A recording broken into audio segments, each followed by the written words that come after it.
All right. Motor mount is done. I'm not sure if I've mentioned in the other videos, but because I went to a 301cc motor, basically because I got a good deal on it, it's a lot larger. The crankshaft is 1 inch instead of 3/4, so I had to get a whole new centrifugal clutch.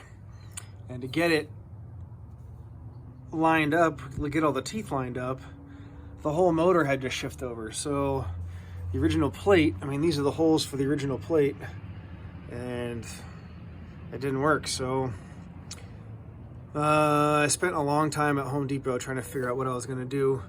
A friend of mine owns a metal shop, and I was going to go see if we could cut some 1/8 inch thick steel and just make a plate, which would have been probably the easiest thing, but I didn't necessarily want to go bother him. I thought maybe I could do this on my own, and I think this will work. So I bought a 36-inch long piece of C-channel that's 1/8 inch thick steel. And as you can see, I cut it into 3 10-inch strips. I had to drill an extra hole in this plate. This wasn't a thing before, but since I had the length, I figured adding 1 extra for support for this motor would be good. There's not, the motor's not connected to this at all. But again, having 3 instead of 2 just added, 50% more stability. So at the moment, you can see that I've got some wiggle room there and there to slide this thing forward and back. My chain, which when I bought 36 inches of chain, I thought that would be plenty, and it was not. I was actually like 1 link short of the chain being able to go around both sprockets, and adding a plate with a C-channel raised it up a little bit. So on Amazon, I bought some additional links that I can add into the chain to make my chain a little bit longer. I really hope that's going to work out, but for the most part, as far as this video is concerned, that was the motor mount, and I think it turned out pretty well. It's super solid. That's not going to go anywhere. I hope the vibration doesn't rattle us too much. I know the steering wheel does rattle when we get it going, but for the most part, it looks really good. And it feels really strong. So I just did 5/16 bolts, different lengths with nylon washers to kind of keep everything tight. And that's about it. I wonder if I can start it up for you. What do we got on? I don't think I need to have it on start. And this thing on.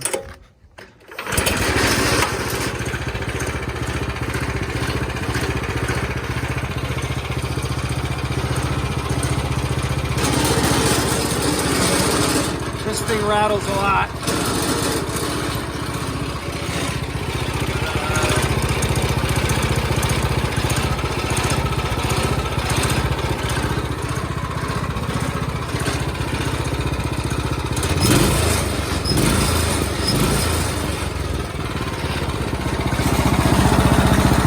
I've got the governor way in right now.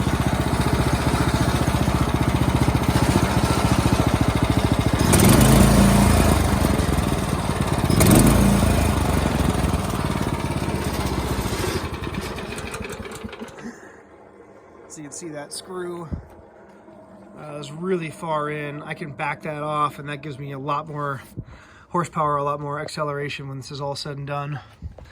Yeah, this thing rattles, but when you're sitting on it and you're holding the steering wheel, it's not as rattly, which is nice. So I did do a little work on the seat, and I'll show you a little bit about how that works.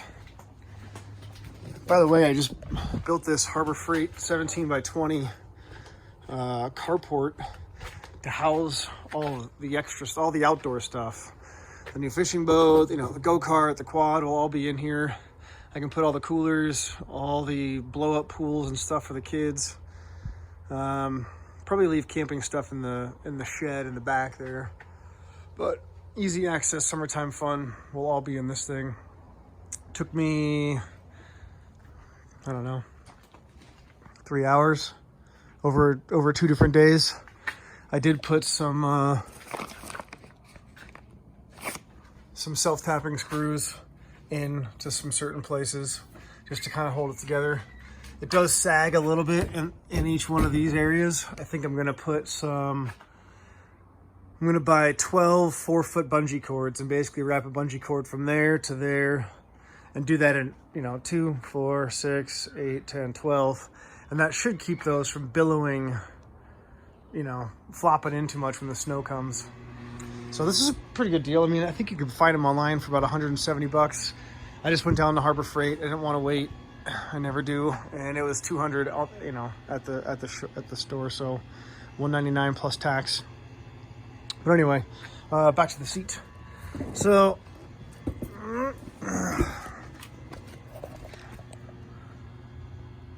you can see I got these compression springs. That's pretty cranked down at the moment. These bolts, because they have threads all the way down, when these try to compress, the threads catch on the metal top and bottom of this. So I might eventually try to buy some bolts that are the same length, same 5/16 by 18, I believe, thread pitch, but they make them with smooth shaft for like half of it. And that, I think, would help from that, that kind of rubbing, and actually get a little bit of spring out of it.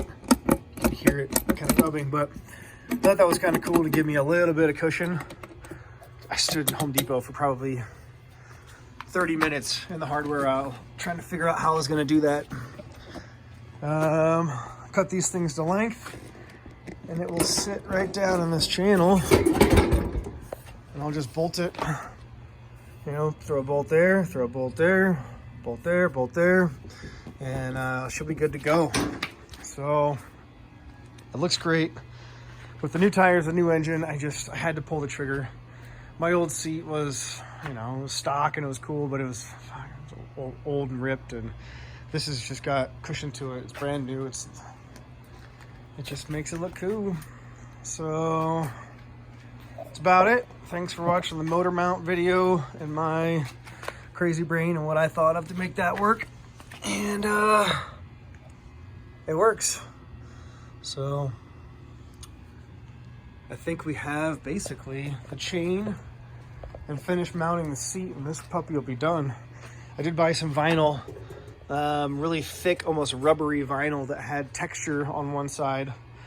I'm gonna spray glue a bunch of 3M spray glue down and then see if I can cut it to fit, just to give it a little rubberiness and better grip when you're sitting on there. Kind of protect it, because that will be just a lot of, if I let it sit out, which I probably won't now that I've got this, I don't want water puddling up and pooling. So anyway, we're getting close. Thanks.